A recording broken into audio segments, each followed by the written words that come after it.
Hello students, good morning बेटा। कैसे हो आप सब? उम्मीद करता हूँ आप सब अच्छे होंगे।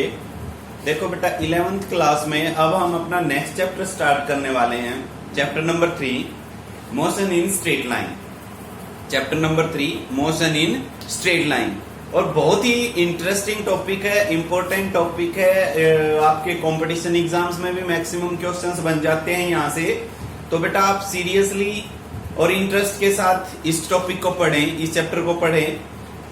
देखो, motion in straight line, actually आप 9th क्लास में हल्का फुल्का इंट्रोडक्शन आप कर चुके हो मोशन के बारे में। वहां पे आपकी मोशन क्या थी, रेस्ट क्या था, डिफरेंस बिटवीन डिस्टेंस डिस्प्लेसमेंट आपने पढ़ा है। और 3 इक्वेशंस ऑफ मोशन भी किए हैं। इक्वेशंस ऑफ मोशन कौन कौन सी है मैं बोल के बता देता हूं, अगर आपको यह ध्यान आ जाए तो। देखो, फर्स्ट इक्वेशन आपने पढ़ी थी, 9th क्लास में पढ़ी है फिजिक्स के पोर्शन में, v is equal to u plus AT पढ़ी है, बिल्कुल। दूसरी इक्वेशन पढ़ी है बेटा, s is equal to u t plus half a t square पढ़ा है। और थर्ड इक्वेशन पढ़ी है आपने, v square minus u square is equal to 2as, v square minus u square is equal to 2as। तो ये तीनों equations पढ़ी है, इनको हमने क्या बोला था, इक्वेशन ऑफ मोशन। क्या बोल रहे हैं, इक्वेशन ऑफ मोशन। अब देखो बेटा, अब जो वो पॉइंट्स आप पढ़ के आए उन पॉइंट्स को हल्का सा हम थोड़ा सा डीपनेस के साथ हम पढ़ते हैं, गहराई के साथ पढ़ते हैं, या आप यूं लगा लो हम थोड़ा सा और फैला के पढ़ेंगे एग्जांपल्स के साथ। तो motion in straight line, motion in straight line जैसे भाई एग्जांपल्स आप बहुत सारे करते हो। तो सबसे पहले बेटा मैं आपसे पूछना चाहूंगा कि कोई भी ऑब्जेक्ट है, कोई भी ऑब्जेक्ट, वो रेस्ट पे कब कहेंगे हम उसको, और मोशन में कब कहेंगे। When any object is said to be in motion, when any object is said to be in a motion। अब जैसे मैंने आपसे क्वेश्चन पूछ लिया कि कोई ऑब्जेक्ट है जो वो मोशन में कब कही जाएगी, बताओ कब कही जाएगी मोशन में। तो लिख लो बेटा ये, when any object is said to be in motion।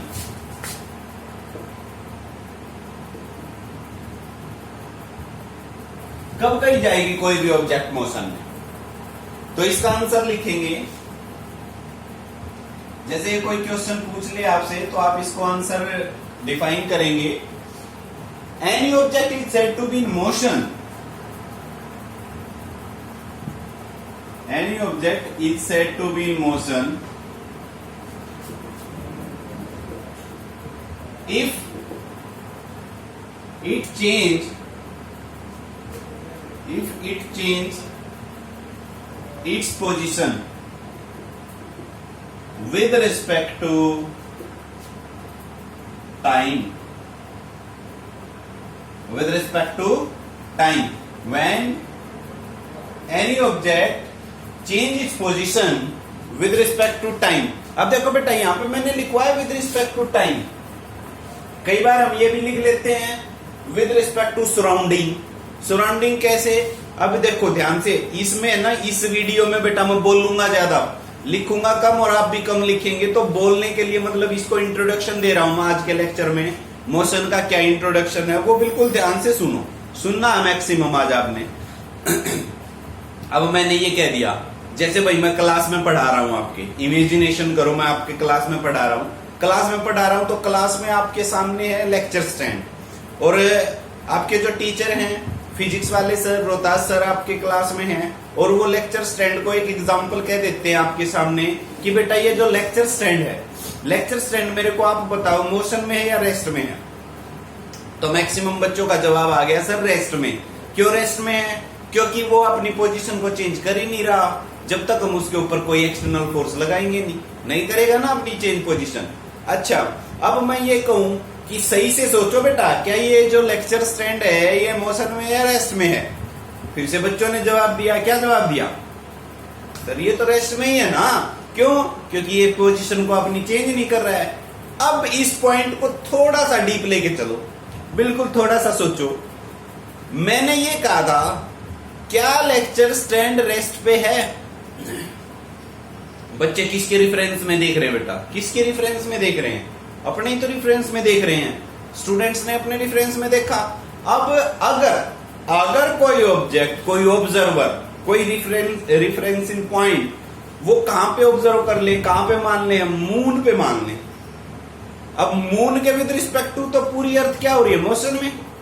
अर्थ के ऊपर क्या है, लेक्चर स्टैंड। तो क्या लेक्चर स्टैंड मून के ऊपर जो ऑब्जर्वर है उसके कंपैरिजन में रेस्ट पे है? नहीं है ना, तो वो किस में है, मोशन में है। तो इसका मतलब ऑब्जेक्ट का रेस्ट में होना और मोशन में होना किस पे डिपेंड करता है, वो डिपेंड करता है choosing of reference point, choosing of reference point. Clear होगी कि हम ऑब्जर्वर को कहां पे मानने हुए हैं, कहां पे मानने हुए। दूसरा एग्जांपल सुन लो, एक ऐसा ही जैसे भाई हम बस में बैठे हैं, आप स्कूल में आते हो बेटा, बस में बैठ के आते हो, आपका जो पड़ोसी है, दूसरा बच्चा बैठा आपके साथ, आप उसके कंपैरिजन में और वो आपके कंपैरिजन में क्या, किस में है, रेस्ट में है। बस चल रही है, बस के बाहर कोई आपका गांव का दिख जाता, भाई विलेज का आपका चाचा है, ताऊ, कोई भी, और वो बस आपकी स्कूल की तरफ जा रही है, वो गांव की तरफ आ रहा है। तो आप उसके कंपैरिजन में किस में हो गए, मोशन में। किस में हो गए, मोशन में। जबकि आप अपने पार्टनर के, जो आपके साइड में बैठा है, उसके कंपैरिजन में किस में है, रेस्ट में, और बाहर वाले पर्सन के कंपैरिजन में किस में है, मोशन में। तो hence we can say that कि कोई भी ऑब्जेक्ट, आगे ध्यान रखना इस पॉइंट को, कोई भी ऑब्जेक्ट अगर वो रेस्ट में है, अगर वो रेस्ट में है, तो हम ये नहीं कह सकते कि वो प्रॉपरली हर ऑब्जर्वर के साथ किस में है, रेस्ट में। वो किसी ना किसी ऑब्जर्वर के साथ किस में हो सकती है, मोशन में भी हो सकती है, किसी ना किसी ऑब्जर्वर के साथ किस में हो सकती है, रेस्ट में भी हो सकती है। क्लियर होगी ये बात। तो रेस्ट और मोशन आप ध्यान रखना बेटा। दो एग्जांपल बताएं, दोनों एग्जांपल्स को एक बार सोचना। क्या क्या एग्जांपल बताए हैं, एक तो मैंने लेक्चर स्टैंड का अर्थ और मून से बता दिया, दूसरा बस का, बस के अंदर और बस के बाहर से बता दिया। क्लियर होगी। मोशन में कब कहेंगे किसी भी ऑब्जेक्ट को, वो कोई भी ऑब्जेक्ट अगर वो अपनी पोजीशन चेंज करती है विद रिस्पेक्ट टू टाइम या with respect to surrounding, surrounding मतलब चारों तरफ, विद रिस्पेक्ट टू टाइम और विद रिस्पेक्ट टू सराउंडिंग अगर अपनी पोजीशन को चेंज करे तो we can say that object is said to be in a motion. Clear होगी। अब इस मोशन के ऊपर, मोशन देखो, अब जैसे भाई मान लिया फुटबॉल पड़ी है ग्राउंड पे, फुटबॉल को मैंने किक कर दिया, तो फुटबॉल किस में आ गई, मोशन में। अब उस फुटबॉल की मोशन का कॉज क्या था, मेरे द्वारा लगाया गया फोर्स था ना। फुटबॉल के मोशन का कॉज क्या था, मेरे द्वारा लगाया गया फोर्स।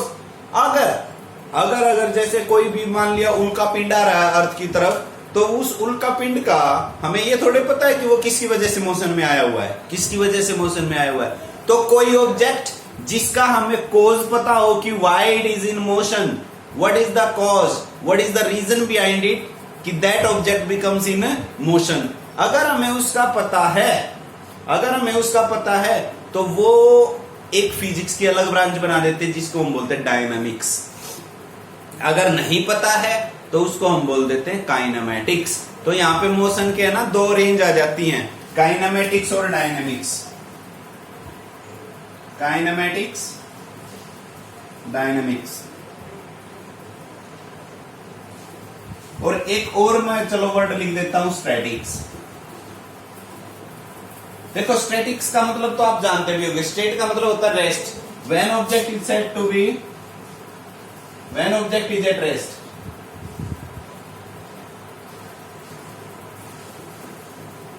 तो वो किस ब्रांच के अंदर चली गई, स्टैटिक्स के अंदर। When object is in motion,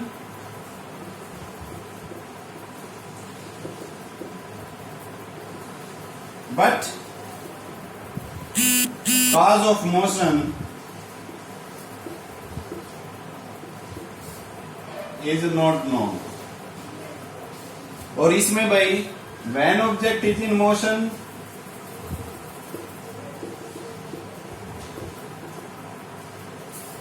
with the cause of motion, अगर cause of motion हमें पता है तो वो डायनामिक्स के अंदर, कॉज ऑफ मोशन नहीं पता तो वो किसके अंदर, काइनेमेटिक्स के अंदर। और अगर वो ऑब्जेक्ट रेस्ट पे अगर हम स्टडी कर रहे हैं तो वो कौन सी ब्रांच के अंदर जा रहे हैं, हम स्टैटिक्स के। तो यहां से इसमें फिजिक्स की तीन ब्रांच हो जाती है, स्टैटिक्स, काइनेमेटिक्स और डायनामिक्स। स्टैटिक्स वो जिसमें हम हमेशा ही ऑब्जेक्ट्स को रेस्ट में पढ़ेंगे, काइनेमेटिक्स वो जिसमें हम ऑब्जेक्ट्स को मोशन में पढ़ेंगे पर उसके मोशन का कॉज हमें नहीं पता होगा, डायनामिक्स वो जिसमें हम ऑब्जेक्ट्स को मोशन में पढ़ेंगे पर हमें उसके मोशन का कॉज नॉलेज होता है, कॉज का नॉलेज होता है। क्लियर होगी बेटा ये बात। अच्छा, अब चलते हैं कि मोशन के टाइप्स क्या होते हैं, कौन कौन से टाइप होते हैं। ठीक है, तो देखो अब नेक्स्ट टाइप ऑफ मोशन। वैसे तो मोशन के भाई बहुत सारे टाइप हो जाते हैं, अब पूछो ही मत कितने बन सकते हैं, पर मैं मेन मेन से जो है वो लिखवा देता हूं आपको। देखो नेक्स्ट फर्स्ट है ट्रांसलेटरी एंड रेक्टिलिनियर। सेकंड, इनको थोड़ा सा गैप बना के लिख लेते हैं। सेकंड है भाई आपका सर्कुलर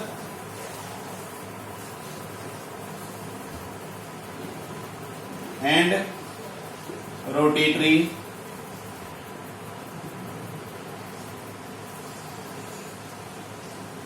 वाइब्रेशन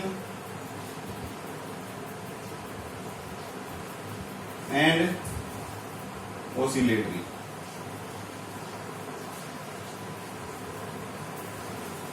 वाइब्रेटरी भी लिख सकते हो आप इसको, एंड ऑसिलेटरी। देखो मैंने ना ये 3 पॉइंट बना लिए और इन 3 पॉइंट में दो दो नाम डाले हैं। 3 पॉइंट में दो दो नाम डाले, दो दो नाम क्यों डाले हैं? क्योंकि ये है तो नेचर एक जैसा इनका, पर वो ऑब्जेक्ट के साइज पे भी डिपेंड करता है। अब यहाँ पे ना एक पॉइंट आ जाता है बेटा, पॉइंट क्या है उसको हम बोलते हैं पॉइंट मास ऑब्जेक्ट। ये भी लिखोगे आप अपनी नोटबुक में नोट करेंगे, what is point mass object. होती क्या point mass object? Point mass object वो होती है, जैसे मान लो अपने पास आपके घर में कभी ना कभी आपने चींटी देखी होगी, आंट। तो वो चींटी है जो फर्श के ऊपर, फ्लोर के ऊपर बेटा वो ऐसे ये एक पॉइंट से दूसरे पॉइंट पे मूव करती है। मान लो हम उसको 5 मिनट तक ऑब्जर्व कर रहे हैं, 5 मिनट तक वो घर की एक दीवार, रूम की एक दीवार से दूसरी दीवार तक पहुंच जाती है, रूम की एक दीवार से दूसरी दीवार तक पहुंच जाती है। तो जब वो रूम की एक दीवार से दूसरी दीवार तक पहुंचेगी तो दोनों दीवारों के बीच में जो डिस्टेंस है, it is very large as compare to the size of the ant. We can say that ना कि the distance travelled by the ant is very large as compare to its size. यही है, अगर कोई भी object वो distance travel करे अपने साइज के विद रिस्पेक्ट टू बहुत ज्यादा, तो वो ऑब्जेक्ट बनेगी पॉइंट मास ऑब्जेक्ट। ध्यान से सुन लो बेटा, if any object travels more distance as compare to its size, तो इसको हम क्या कहेंगे? Point mass object. बस यही डेफिनेशन आ गई। The object which covers a large distance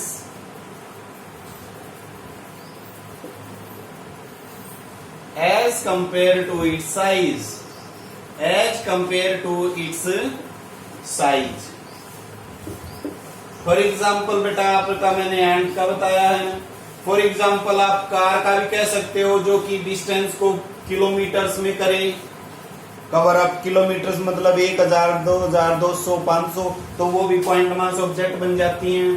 ठीक है, तो पॉइंट मास ऑब्जेक्ट आ गई समझ में। The object which covers a large distance to compare its size, उसको हम क्या बोलेंगे? पॉइंट की तरह का काम करेगा, पॉइंट की तरह। क्लियर होगी?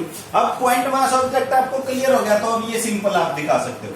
ट्रांसलेटरी क्या हो जाएगी? ट्रांसलेटरी का मतलब ये हुआ बेटा, देखो जैसे आपको कैमरा के अंदर अगर मैं दिखाई दे रहा हूं, अब मैं यहाँ पे खड़ा हूं, यहां से मैं यहां आ गया, यहां से यहां आ गया, तो वहां से यहां आने के ऊपर मेरे को कितनी डिस्टेंस ट्रेवल करी गई? मैंने की बस 3 या 4 फीट। 3 या 4 फीट है जो वो डिस्टेंस मेरे साइज के कंपैरिजन में क्या है? क्या मैं कह सकता हूं बहुत ज्यादा है? नहीं है ना। तो इसका मतलब वो साइज के क्या हो गया? ऑब्जेक्ट के साइज के कंपेरेबल हो गया। तो such type of motion is called translatory. तो मैंने ये कौन सी मोशन की है? Translatory. When the distance traveled by the object is comparable to the size of object, such type of motion is in straight line is called translatory। मैं लिखवा देता हूं, लिखो बेटा, लिखने से आपको फिर और ज्यादा समझ में आ जाएगा जब वर्ड्स आपके सामने होते हैं। ट्रांसलेटरी में बता रहा हूं, when any object covers a distance comparable to its size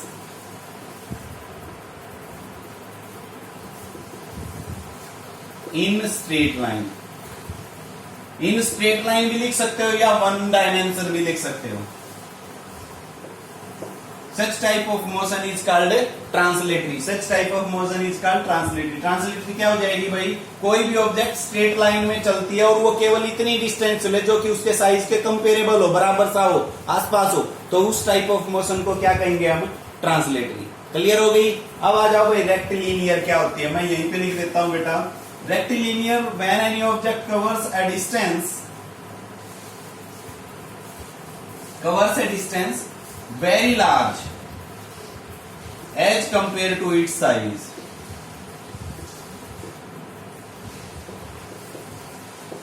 In straight line या in one dimension, straight line और in one dimension, तो इसको हम क्या कहेंगे? रेक्टिलिनियर। ये रेक्टिलिनियर की डेफिनेशन है बेटा। पहले जो डेफिनेशन लिखी थी वो ट्रांसलेटरी है और जो ये बात लिखी है ये आपकी होगी रेक्टिलिनियर। क्लियर होगी? दोनों मोशन आपके हो गए रेक्टिलिनियर। तो इसका मतलब रेक्टिलिनियर और ट्रांसलेटरी का दिमाग में एक बात डाल लो, रेक्टिलिनियर और ट्रांसलेटरी सीधी सी बात है, स्ट्रेट लाइन ही होते हैं, स्ट्रेट लाइन ही होते हैं। बस वो साइज पे डिपेंड करती है। अगर वो थोड़ी डिस्टेंस ट्रेवल करे, बड़े साइज के ऑब्जेक्ट है तो वो ट्रांसलेटरी बोल देते हो, और छोटी ऑब्जेक्ट और बहुत ज्यादा डिस्टेंस ट्रेवल करे तो वो क्या हो जाएगा? रेक्टिलिनियर। क्लियर होगी? हालांकि बात दोनों एक ही है, ये भी एक ही है और ये भी एक ही है। दोनों ये जो डिफरेंस मैं बता रहा हूँ, डिफरेंस किसके ऊपर बता रहा हूँ? डिफरेंस बता रहा हूँ बेटा साइज ऑफ ऑब्जेक्ट पे। किस पे? साइज ऑफ ऑब्जेक्ट पे। अब आ जाओ सर्कुलर पे। सर्कुलर की बिल्कुल सिंपल सी बात है, जब आपकी जो ऑब्जेक्ट है वो आपकी पॉइंट मास ऑब्जेक्ट हो और वो सर्कुलर रोटेटरी सर्कुलर पाथ में मूव कर रही हो, तो उस टाइप ऑफ मोशन को हम क्या बोलेंगे? Circular motion. और रोटेटरी जब ऑब्जेक्ट आपका बड़ा साइज हो, सर्कुलर देखो, when A point mass object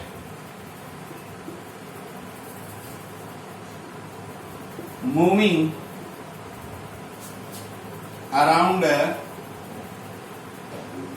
fix point. जब कोई पॉइंट मास ऑब्जेक्ट मूव कर रहा है एक फिक्स पॉइंट के चारों तरफ, फिक्स पॉइंट के चारों तरफ कोई पॉइंट मास ऑब्जेक्ट घूमेगा ना, तो उस टाइप ऑफ मोशन को हम क्या कहेंगे? Circular motion. क्या कहेंगे? Circular motion. जैसे एग्जांपल भाई, earth revolves around sun.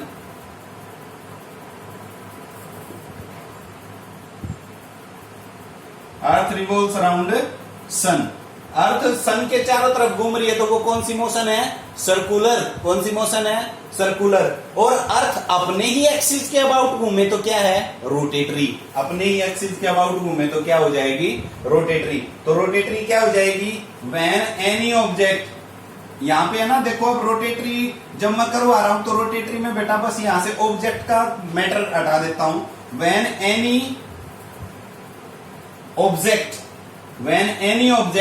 moving around a fixed point, this is called rotatory. This is called rotatory. अब बस सर्कुलर में क्या आ रहा था? पॉइंट मास ऑब्जेक्ट आ रहा था। रोटेटरी में क्या आ रहा? कोई भी ऑब्जेक्ट। रोटेटरी में कोई भी ऑब्जेक्ट, सर्कुलर में क्या था? Point mass object. ट्रांसलेटरी में कोई भी ऑब्जेक्ट, रेक्टिलिनियर में था पॉइंट मास ऑब्जेक्ट। वाइब्रेटरी में क्या हो जाएगा आपका? कोई भी ऑब्जेक्ट हो जाएगा, और ओसिलेटरी में क्या हो जाएगा? Point mass object. सॉरी उल्टा बोल दिया भाई। वाइब्रेटरी में आपका क्या हो जाएगा? पॉइंट मास ऑब्जेक्ट, और ये हो जाएगा एनी ऑब्जेक्ट। जैसे मैं एक एग्जांपल बता देता हूं, पहले डेफिनेशन लिख लो। वाइब्रेटरी की क्या लिखेंगे? When any point mass object, when any point mass object move to and fro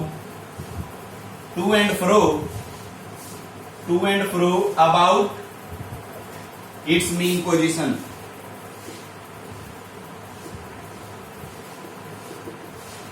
About its mean position। देखो बेटा, to and fro about its mean position।